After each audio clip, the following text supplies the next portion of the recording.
Bismillahirrohmanirrohim. Alhamdulillah va salatu vassalamu ala rasulillah. Alloh taolo biz bandalarga bergan ne'matlar juda ham ko'pdir. Bu ne'matlarni bizlar sanab adoga yeta olmaymiz. O'sha ne'matlardan eng ulug'laridan biri, eng kerakli bo'ladigan ne'matlardan biri bu suv ne'mati hisoblanadi. Suv bu obi hayot deyiladi. Dar haqiqat bu suvsiz biz hayotimizda hech ham tasavvur qila olmaymiz. Alloh taolo biz bandalariga ana shu suv ne'matini har kunda, har soatda kerak bo'ladigan ulug' ne'matni yetkazib, uni shukrini ado qilishga chaqiradi. Alloh taolo Qur'oni Karimda shunday marhamat qiladi. Astaizu billah. Falyanzuril insanu ila ta'amihi anna sababna al-ma'a sabba. Inson o'z taomiga nazar solsin. Albatta biz suvni yog'dirib qo'ydik deydi Alloh taolo. Ya'ni inson oldiga keladigan taom bo'ladimi, boshqa ozuqa bo'ladimi, nimaiki narsa bo'lsa, avvalambor o'sha oldiga kelgan Allohning ne'matiga ibrat nazari bilan bir boqishligini aytadi Alloh taolo. Boshqa bir oyatda Alloh taborak va taolo va ma anzalna minas samai ma'an biqadar deb marhamat qiladi. Ya'ni biz suvni o'lchov bilan tushirib qo'ydik deydi. Hisobi bilan tushirib qo'ydik deydi Alloh taolo.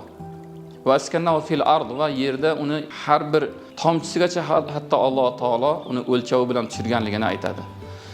Ya'ni yer yuziga Alloh taolo biz yaratilmish insonlar va boshqa hayvonot olamiga kerak bo'ladigan har bir suvni o'lchovi bilan tushirgan ekanmi? Albatta buni hisobi bor. Buni ertaga ne'matni shukrini ado qilishligimiz lozim bo'lar ekan. Muhtaram yurtboshimiz Surxondaryo vohasiga, ya'ni vohamizga tashrifi chog'larida mana shu suv ta'minotini butun voha aholisiga yetkazib berish bo'yicha ko'rsatma bergan vaqtlarida ana shu suv muammosi, butun dunyoda bo'layotgan suv muammosi haqida to'xtalib bir shiorni aytgan edilar. Ya'ni suv tekin emas. Albatta suvni o'zini miqdori bor, o'zini javobi bor. Shuning uchun biz foydalanayotgan har bir suv ne'matini shukrini bajo qilishligimiz kerak va foyda iste'mol qilgan suvlarimizni to'lovlarini qilishligimiz kerak. Chunki bu tekinga kelayotgan yo'q.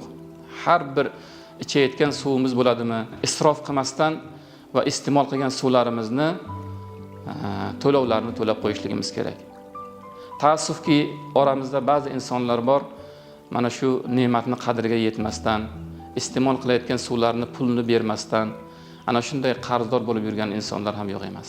Biz tejasak, buni kelajak avlodimiz, farzandlarimiz va butun kelajakka bir foyda keltirgan bo'lamiz. Aksincha buni isrof qilib, faqat o'zimizni o'ylaydigan bo'lsak, bu kelajakka ham, o'zimizga ham hatto zarar qilgan hisoblanamiz.